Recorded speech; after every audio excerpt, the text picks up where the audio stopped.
urur siyaasadeedka wadani ayaa xaflad ballaaran oo soo dhaweyna u sameeyey yuusuf ismaaciil diiriye oo ah musharax ka mid noqonaya xubnaha ururkaasi uga qaybgelaya tartanka doorashada deegaanada ee gobolka Togdheer. Munaasibadan oo ay ka soo qaybgaleen mas'uuliyiinta ururka, cuqaal, xildhibaano iyo waxgarad ayaa dhammaantood soo dhaweeyay, waxaana ka mid ah hadaladoodii. Anigoo ku hadlaya magaca urur siyaasadeedka wadani qada sharaftan maanta ah ee aynu isugu nimi waxaanu ugu walqalnay musharax cusub oo aanu ka sharaxnay degmadan Burco golaha deegaanka haddii idamka Ilaahay ka dhigo haddaan nahay urur siyaasadeedka wadani Yuusuf Ismaaciil Diiriye. waxaan jecelahay inay dadku ku wada arkaan oo aad kor isu taagtid dii soo qaban qaabisay xafladan ku saabsan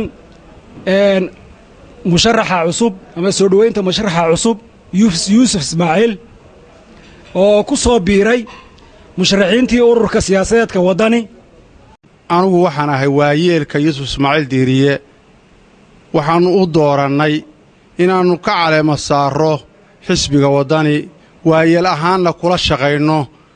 mabda halka uu yiraahdo halkaasna anigu waxaan yar eegaa maluugaha cirka iyo waxoogaa baan yar wad wadaa maluugahaasuna waxay tusayaan war baashu de mala ciraabay ku halkan xisbigan ciro ee gudoomiyaha uu ka yahay ee wadani yaad moodaa maluugu inay hadeer aad iyo aad ila ciyaarayaanba anigu aan tirsanayay xisbigan waa xisbi runta marka laga hadlo reer Soomaaliland oo dhan ah xisbiga dadka qanciya uma baano codka ee hela ilaahaydii waxaynu ka baryaynaa inay noqono saddexda xisbi ee ku soo baxa xisbiyada qaran doorashada deegaanka.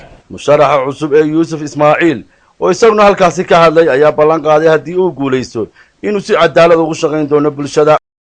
waxaan ku ballan qaadayaa inaan u shaqeeyo ummadayda haddii Ilaahay uu guuleeyo xilka aan anigu maanta doontay.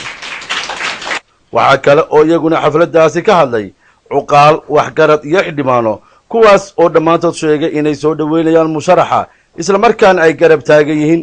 Yuusuf waa hambalyeynayna waana soo dhaweynaynaa waana la shaqaynayaa. howluna waxa isku gartaan urta dadkuna af Soomaaliga inagu waxaanu isku afkaranay wadani ama ku midoobni soo aynka ku weyn midoobin waxa meel ka saboorkeeda aanu haynaa ama anagu baan aragno joognaa inuu maanta xisbiga wadani uu yahay xisbiga kaliya ee number 1 u ah ururkeena wadanina uu noqdo himiladiisu mid wadanka haga haddii Ilaahay ka dhigo. u ducaynaya oran maayo waa u hambalyeynaya waa u ducaynaya xildhibaanka cusub Ilaahay subxaanahu wa ta'aala xilkaas aad isu soo taagtay de haddii Ilaahay kugu guuleeyo Ilaahay gudashadiisana ha kugu sii guuleeyo. Kays Axmed Digaale, Home Cable TV, Burco.